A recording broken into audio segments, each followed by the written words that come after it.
The painful truth about kidney stone symptoms. 8 warning signs you should watch out for. We're going to talk about what a kidney stone or nephrolithiasis is. I'll give a brief overview of how a kidney stone forms. Then I'll discuss why it's so important that you're able to recognize the symptoms of a kidney stone. And lastly, we'll talk about the painful truth about kidney stones. I'll give you 8 warning signs that you should watch out for. So let's get started. So what exactly is a kidney stone? Well, it's exactly what it sounds like. It's a rock inside of your kidneys. The other name is nephrolithiasis. Kidney stones are formed usually when you have a supersaturation of particles. So if you have enough particles or substances floating around in your urine and they stick together and then stick inside of the kidney, well, then they form a small crystal.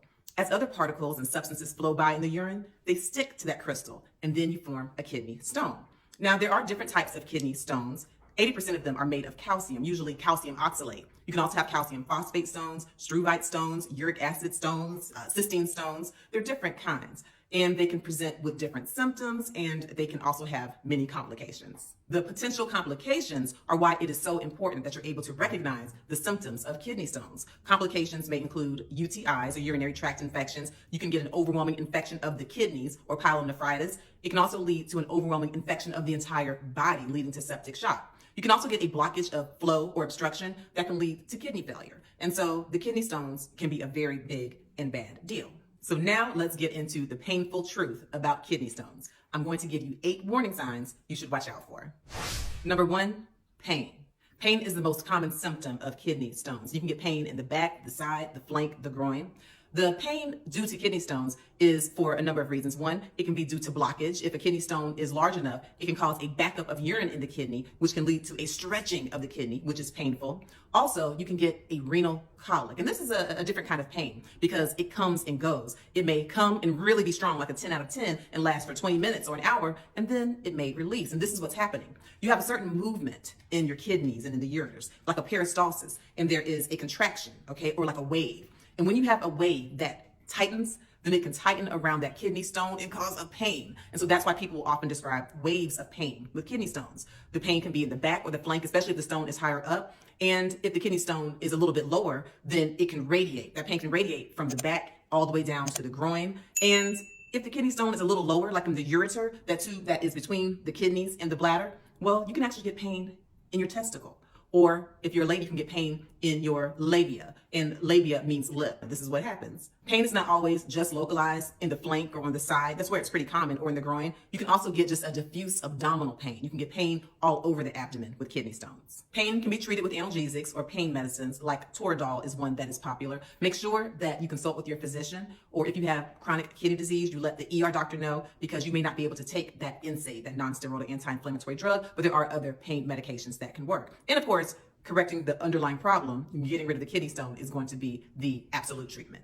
2, painful urination. Now, the pain when trying to urinate when you have a kidney stone can come to the kidney stone moving further down as that urine flows past. And if that kidney stone moves to a spot where it's tight and it starts scraping against the inner portions of your kidney, that can cause a pain. Also, as I mentioned, that wave, that peristalsis, that contraction in the kidneys and the ureters as the stone moves can also cause a pain while urinating.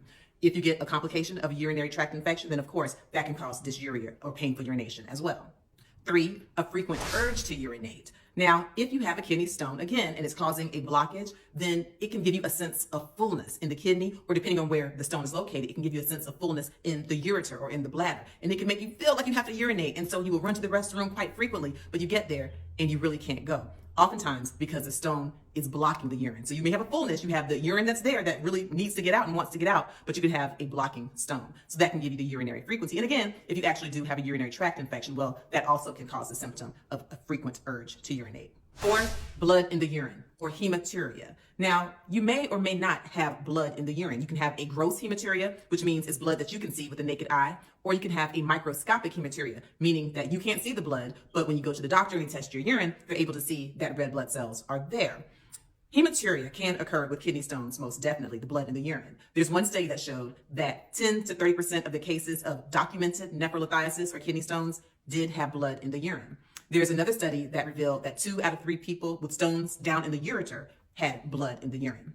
The tricky thing is that sometimes it depends on the timing, because there has been another study that showed that for patients who presented on day 1 of symptoms, 95% had blood in the urine. But of patients who presented on day 3 or day 4, only 65 to 68% had urine. So it is variable. The blood in the urine is caused by the stones literally scraping and scratching the insides of your kidney. Okay, they're literally scraping and scratching on their way as they move through the kidney, and this can lead to blood in the urine. Now, if you see blood in the urine, you definitely do want to consult with your physician. Now, the way the blood looks in the urine can vary. It can be just a pink tinged urine or orange or just little drops of blood, or you can get outright bright red blood in the urine. You can just be urinating out blood. And in that case, you definitely want to consult with your physician or go to the ER even. And certainly if you have symptoms of lightheadedness or if you feel like your heart is having palpitations, this could be a sign that you're losing very significant blood. And again, you want to activate the EMS or call 911 if you have that type of situation. Either way, you want to consult with your physician. 5,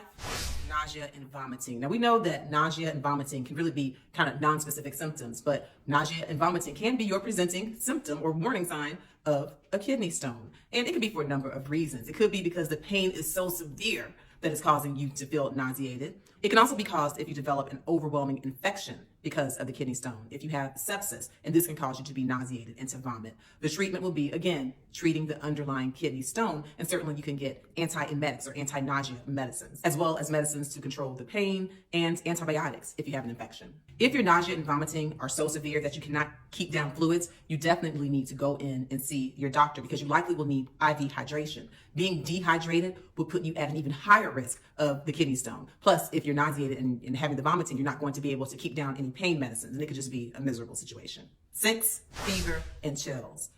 If you have had this kidney stone and it has caused a blockage or a backup of urine in your kidney, you can certainly get a urinary tract infection. And the urinary tract infection may start off being in the kidney or even in the bladder, but then it can lead to a sepsis or an overwhelming infection that can make you very sick and give you fever and chills. If you have pyelonephritis or an infection of the kidneys, that can cause a fever and chills as well. You definitely want to go in to see your doctor. You need to have your urine tested and you need to have your blood tested for an infection as well. They can treat you depending on what they find with antibiotics, with fluids, with pain management, and with nausea medicine if necessary. 7, cloudy or foul smelling urine. Now, y'all know this is a problem.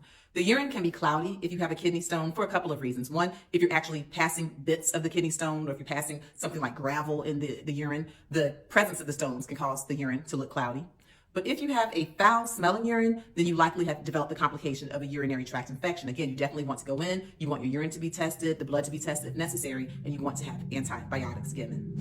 8, difficulty passing urine or just inability for the urine to pass at all. Now, this is a problem. This is an emergency. If you're having difficulty passing your urine, then it likely means that the kidney stone has caused an obstruction, a blockage. And if you have a blockage in your kidneys to the point where you can't pass urine, this can definitely lead to a backup of urine that causes a pressure inside of the kidneys or hydronephrosis, and it can lead to kidney failure, and it can lead to kidney failure very quickly. So if you're not able to pass urine, you likely have obstruction or blockage, and you need to go to the emergency room. They will evaluate you there. They'll do imaging. They'll do all of the things to check you out for kidney stones. Most importantly, they can relieve the obstruction. They can relieve the blockage. It may be as simple as them placing a Foley catheter or a urine catheter to see if they can bypass where a stone is, or they may need to consult with a urologist who may need to put a scope in you, a cystoscopy, where they actually take a camera and a light and they go and they look and they see, is a stone in the ureter? Is it stone a little bit higher up? Is it a bladder stone? And they're able to retrieve the stone and remove it that way. If that's not enough to remove the stone, there are other procedures like lithotripsy, where the urologist can actually use shock waves to break up the stone. And if it's even more complicated than that, like for example, if you have one of these large struvite stones, the magnesium, ammonium phosphate stones, they may actually have to do an open procedure. They can often do it laparoscopically, but a urology consult would be in order if you have an obstruction that a Foley catheter can't relieve. It is